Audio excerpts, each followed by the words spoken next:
পৃথিবীর সকল প্রাণীর বেঁচে থাকার জন্য প্রয়োজন পানির। মানবজাতি খাদ্য ছাড়া কয়েক সপ্তাহ বেঁচে থাকতে পারে, কিন্তু পানি ছাড়া 2-1 দিনের বেশি বেঁচে থাকতে পারে না। আমাদের দৈনন্দিন জীবনে পানি অপরিহার্য। বেঁচে থাকার জন্য যেমন পানি প্রয়োজন, তেমনি ব্যবসা বাণিজ্য, পরিবহন, কৃষি ইত্যাদি কাজেও পানির প্রয়োজন অপরিসীম। ঢাকা ওয়াসার উপর ন্যস্ত রয়েছে ঢাকা নগরবাসীর জন্য জরুরি পানি সরবরাহ ও পয়ঃনিষ্কাশনের মতো গুরুত্বপূর্ণ সেবা প্রদানের দায়িত্ব। বাংলাদেশ সরকারের স্থানীয় সরকার, পল্লী উন্নয়ন ও সমবায় মন্ত্রণালয়ের তদারকিতে ঢাকা ওয়াসা একটি সার্বক্ষণিক সেবামূলক স্বায়ত্তশাসিত প্রতিষ্ঠান হিসেবে পরিচালিত হচ্ছে।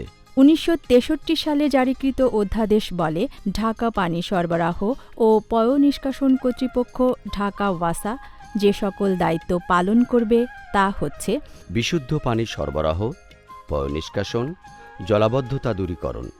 ঢাকা ওয়াসার বিশেষ কার্যক্রমের মধ্যে রয়েছে আবাসিক, সামাজিক, শিল্প ও বাণিজ্যিক প্রতিষ্ঠানে পানি ও পয়ঃসংযোগ প্রদান, পয়োলাইন এবং ড্রেনেজ খাল ও পাইপলাইনগুলোকে পরিষ্কার রেখে তরল বর্জ্য নিষ্কাশন, বন্যার সময় শহরের অভ্যন্তরীণ জলাবদ্ধতা নিরসনে পাম্পের মাধ্যমে পানি নিষ্কাশন। 1996 সালের অ্যাক্ট এর 6 নং আইন অনুসারে ঢাকা ওয়াসার সাংগঠনিক কাঠামোর পরিবর্তন হয়। উক্ত আইনে 13 সদস্যের ঢাকা ওয়াসা বোর্ড গঠন করা হয়। 13 সদস্য বিশিষ্ট ঢাকা ওয়াসার বোর্ড প্রধান হলেন চেয়ারম্যান। ঢাকা এখন বিশ্বের অন্যতম মেগাসিটি। আমাদের সবকিছু ঢাকা কেন্দ্রিক। ঢাকা শহর দ্রুত সম্প্রসারিত হচ্ছে। প্রতিদিন ঢাকা শহরে হাজার হাজার লোক প্রবেশ করছে। বর্তমানে ঢাকা শহরের লোকসংখ্যা 1,25,00,000-এরও উপরে। এত লোকের ঢাকা শহরে সেবা প্রদান একটি অত্যন্ত সংবেদনশীল কাজ। তদুপরি নানাবিধ সমস্যা ও সীমাবদ্ধতার মধ্য দিয়ে ঢাকা ওয়াসা নগরবাসীকে দিনরাত 24 ঘণ্টা অর্থাৎ বৎসরের 365 দিনই সেবা প্রদানে নিয়োজিত আছে। বর্তমানে ঢাকা ওয়াসার পানি সরবরাহের উৎস ভূগর্ভস্থ ও ভূপৃষ্ঠের পানি। ঢাকা ওয়াসার পানির লাইন হচ্ছে 2,800 কিলোমিটার এবং পানির সংযোগ হচ্ছে 2,90,965টি। সেবামূলক বাণিজ্যিক সংস্থা হিসেবে ঢাকা ওয়াসার আয়ের মূল উৎস পানি ও পয় অভিকর। পরিচালন, রক্ষণাবেক্ষণ এবং গ্রাহক সেবার সুবিধার্থে ঢাকা ওয়াসার সমগ্র সেবা এলাকা 11টি ভৌগোলিক অঞ্চলে বিভক্ত। এর মধ্যে 10টি অঞ্চল ঢাকা মহানগরীতে এবং একটি অঞ্চল নারায়ণগঞ্জে অবস্থিত। প্রতিটি জোনাল অফিসের মাধ্যমে কারিগরি পরিচালন ও রক্ষণাবেক্ষণ এবং রাজস্ব বিল আদায়সহ সকল কার্যাদি পরিচালিত হয়। এতে গ্রাহকদের হয়রানি কমেছে এবং গ্রাহক সেবার মান বৃদ্ধি পেয়েছে। ঢাকা ওয়াসার বিভিন্ন জোনাল অফিস পানি বহনকারী গাড়ি দ্বারা যে কোনো জরুরি প্রয়োজন ও জনগণের চাহিদার ভিত্তিতে কম মূল্যে পানি সরবরাহ করে থাকে। সায়েদাবাদ ওয়াটার ট্রিটমেন্ট প্ল্যান্ট ও আসাদ গেট ল্যাবরেটরিতে প্রতিদিন ওয়াসার পানির গুণমান পরীক্ষা করা হয়। ঢাকা ওয়াসার উদ্যোগে স্বল্প মূল্যে বাজারকৃত বোতলজাত বিশুদ্ধ খাবার পানি শান্তি বাজারজাত করা হয়। এর বিশেষত্ব হল বিশ্বের সর্বাধুনিক প্রযুক্তিতে রিভার্স অসমোসিস পদ্ধতিতে বিশুদ্ধ করে উৎপাদিত, ওজোনেটেড ও আল্ট্রাভায়োলেট পদ্ধতিতে জীবাণুমুক্ত। অত্যাধুনিক ল্যাবরেটরিতে WHO এবং BSTI এর নীতিমালা অনুসরণ করে মান নিয়ন্ত্রণ। বর্তমানে ঢাকা ওয়াসা দৈনিক গড়ে 205 কোটি লিটার পানি সরবরাহ করছে।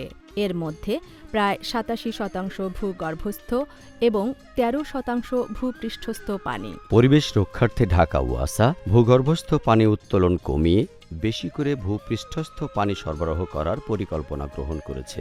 এছাড়া সায়েদাবাদ পানি শোধনাগার সহ ছোট বড় 4টি শোধনাগারের সাহায্যে শীতলক্ষ্যা ও বুড়িগঙ্গা নদীর পানি পরিশোধনের মাধ্যমে সরবরাহ করছে। ঢাকা ওয়াসা মূলত 2টি সোর্স থেকে নগরবাসীকে পানি সরবরাহ করে থাকে।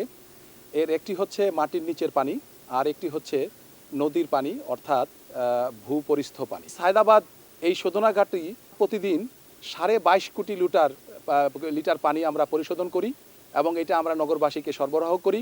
আমাদের পাশে আরেকটি ট্রিটমেন্ট প্ল্যান্ট যেটি হচ্ছে সায়েদাবাদ ফেজ 2, সেখানে আমরা আরও 22.5 কোটি লিটার পানি শোধন করার প্রক্রিয়া হাতে নিয়েছি। আগামী অল্প কয়েকদিনের মধ্যেই সেই ট্রিটমেন্ট প্ল্যানের নির্মাণের প্রক্রিয়া সম্পন্ন হবে। ফেজ 2তে আমরা একটা অত্যাধুনিক প্রি ট্রিটমেন্ট ইউনিট বসাতে যাচ্ছি, যেটা আমাদের ফেজ 1 এবং ফেজ 2-কে সহায়তা করবে, যার ফলশ্রুতিতে আমরা যে সাময়িক একটা অসুবিধা শুষ্ক মৌসুমে হতো সেটা আর সামনের দিকে আমাদের থাকবে না। বর্তমানে সায়দাবাদ পানি শোধনাগার প্রথম পর্যায়ে শীতলক্ষ্যা নদীর পানি শোধন করে দৈনিক 22.5 কোটি লিটার পানি সরবরাহ করছে।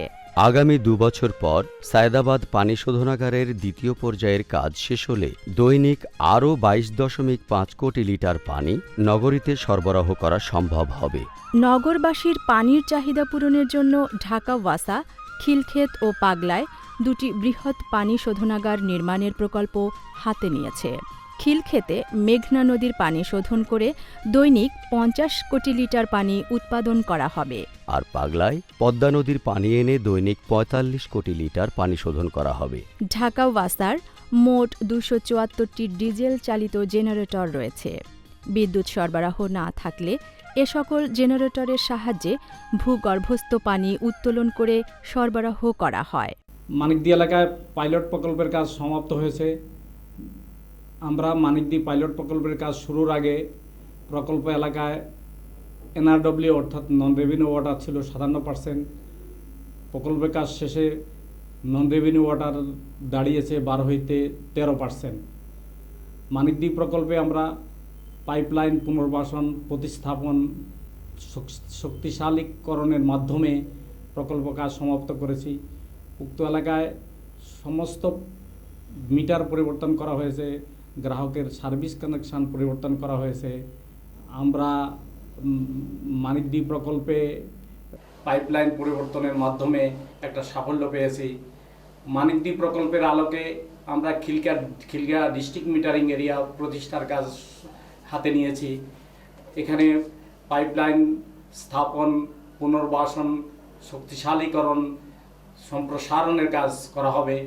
গ্রাহকের পানি সরবরাহ ব্যবস্থা নিশ্চিত করার জন্য সর্বাত্মক ব্যবস্থা গ্রহণ করছি।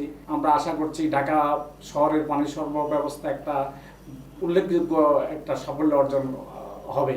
স্বাস্থ্যসম্মত পরিচ্ছন্ন নগর জীবনের জন্য সুষ্ঠু পয়ঃনিষ্কাশন ব্যবস্থা অপরিহার্য।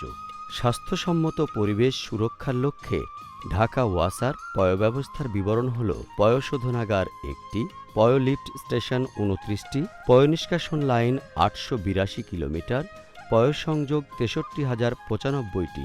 ঢাকা শহরে জলাবদ্ধতা একটি প্রধান সমস্যা। ঢাকা ওয়াসা কর্তৃক বিভিন্ন জরুরি পদক্ষেপ গ্রহণের ফলে ঢাকা মহানগরীর ড্রেনেজ ব্যবস্থার উন্নতি হয়েছে। ঢাকা ওয়াসা প্রতি বছর ড্রেনেজ লাইন, বক্স কালভার্ট ও খালসমূহ নিয়মিত পরিষ্কার কার্যক্রম পরিচালনা করে থাকে, যাতে বর্ষা মৌসুমে জলাবদ্ধতা বহুলাংশে লাঘব হয়। আমি একজন ওয়াসার গ্রাহক। আমি এখানে পরিপূর্ণভাবে পানি পাচ্ছি। পানি প্রেসার 24 ঘন্টায় রয়েছে এবং পানি ফুটানো ছাড়া আমরা খেয়ে থাকি, কোনো রোগ ব্যাধি হয় না এবং 24 ঘন্টা পানি পেয়ে থাকি। পানিতে কোনো ময়লা নাই, কোনো অপচয় নাই। আমরা ঠিক মতন পানি পাইতেছি, খাইতেছি, খরচ করতেছি, অপচয় করি না। আমি নিয়মিত পানি পাচ্ছি এবং আমি যে পানিগুলো আমার বাসায় যে ব্যবহার হচ্ছে সেই পানিতে আমার কোনো পানি ফুটানো করতে হইতেছে না। আমি নিয়মিত পানি পাচ্ছি এবং ওই পানি আমার সমস্ত বাড়ি ফ্যামিলি সম্পূর্ণ চলতেছে। জনসাধারণের সুবিধার্থে ঢাকা শহরের রাস্তায় 1209টি এবং নারায়ণগঞ্জ শহরের রাস্তায় 334টি কল রয়েছে। ঢাকা ওয়াসা 1980 সালে ঢাকার লালমাটিয়ায় একটি প্রশিক্ষণ কেন্দ্র স্থাপন করেছে। এ প্রশিক্ষণ কেন্দ্রে বিভিন্ন স্তরের কর্মকর্তা ও কর্মচারীদেরকে নিয়মিত প্রশিক্ষণ দেওয়া হয়। সেবার মান ও দক্ষতা বৃদ্ধি করাই এই প্রশিক্ষণ কেন্দ্রের মূল উদ্দেশ্য। গ্রাহক সেবার মান উন্নয়নে প্রতিটি মডস বা রাজস্ব জোনে গ্রাহক সাধারণের সুবিধার্থে খোলা হয়েছে হেল্প ডেস্ক। ঢাকা ওয়াসায় কর্মরত সকল কর্মকর্তা কর্মচারীবৃন্দ ও তাদের পরিবারবর্গের প্রাথমিক স্বাস্থ্য সেবা প্রদানের নিমিত্ত ঢাকা ওয়াসা ভবনের 5ম তলায় একটি চিকিৎসা কেন্দ্র রয়েছে।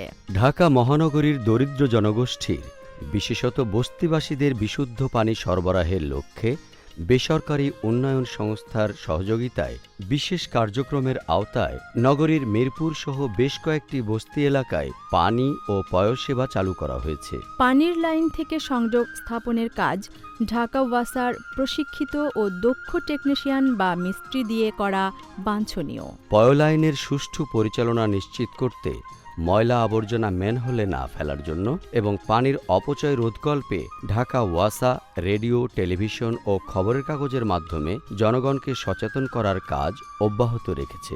ঢাকা ওয়াসার সম্মানিত গ্রাহকদের সুবিধার্থে ওয়েবসাইটের মাধ্যমে বিল গ্রহণের ব্যবস্থা করা হয়েছে।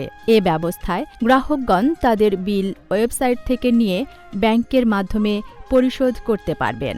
সম্প্রতি এসএমএস-এর মাধ্যমেও বিল পরিশোধের ব্যবস্থা করা হয়েছে। ঢাকা ওয়াসার পানি সরবরাহ ব্যবস্থার উন্নয়ন, পয়ঃনিষ্কাশন সুবিধা বৃদ্ধি, ড্রেনেজ সুবিধা সম্প্রসারণের লক্ষ্যে যে 3টি মাস্টার প্ল্যান হাতে নেওয়া হয়েছে তা হল water supply master plan, sewerage master plan, drainage master plan.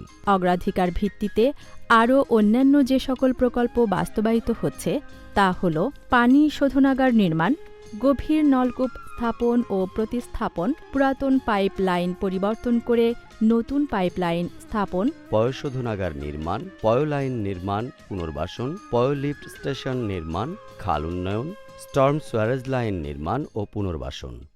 Dhaka ওয়াসা 1963 সাল থেকে তার যাত্রা শুরু করেছে এবং তারপরে 1996 সালে নতুন ঢাকা ওয়াসা অ্যাক্টের আন্ডারে বর্তমানে ঢাকা ওয়াসা কাজ করছে এবং বর্তমানে আমরা ঢাকা ওয়াসার কর্মকাণ্ডে একটা আমূল পরিবর্তন আনার চেষ্টা নিয়েছি এবং ঢাকা ওয়াসাকে একটা কর্পোরেট বডি হিসাবে ইন দ্য পাবলিক সেক্টর আমরা দাঁড়া করানোর চেষ্টা করছি।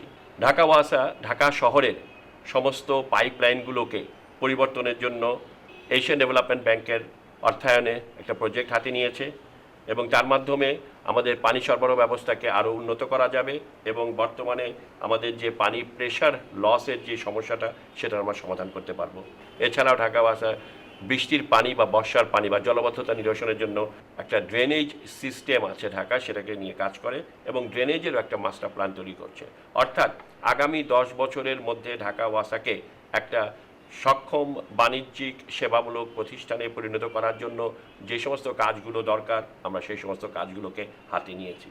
বর্তমানে ঢাকা ওয়াসা ঘুরে দাঁড়াও ঢাকা ওয়াসা একটা 2 বছরব্যাপী প্রোগ্রাম, যেটা 2010 সালের 1 জুলাই থেকে 2012-র 30 জুন পর্যন্ত আমরা এই একটা প্রোগ্রাম নিয়েছি, যার আন্ডারে ঢাকা ওয়াসাকে আরও গতিশীল করার জন্য, ঢাকা ওয়াসাকে আরও জবাবদিহি করার জন্য, ঢাকা ওয়াসাকে আরও বেশি কাস্টমার সার্ভিস ওরিয়েন্টেড করার জন্য আমরা ব্যাপক পরিকল্পনা নিয়েছি। সেই পরিকল্পনা মাফিকই আমরা এগোচ্ছি। আমাদের উদ্দেশ্য হচ্ছে ঢাকা শহরবাসী যেন 24 ঘন্টায় পানির আওতায় থাকেন এবং ঢাকা শহরবাসী যেন জলবদ্ধতা আবদ্ধ না হন।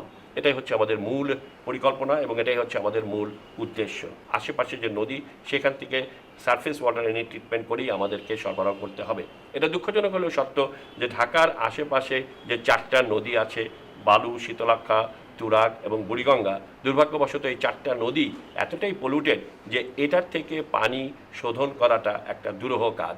As the global population continues to grow and our economies continue to expand, so does our thirst. Experts predict that in the next 2 decades, the human demand for water is expected to exceed our planet's supply by 40%. যদিও আমরা বর্তমানে ঢাকা শীতলক্ষা নদীর পানি শোধন করে Sayedabad phase 1 treatment প্ল্যান্টের মাধ্যমে শোধন করে আমরা পানি সরবরাহ করছি। আমরা চেষ্টা করছি এমন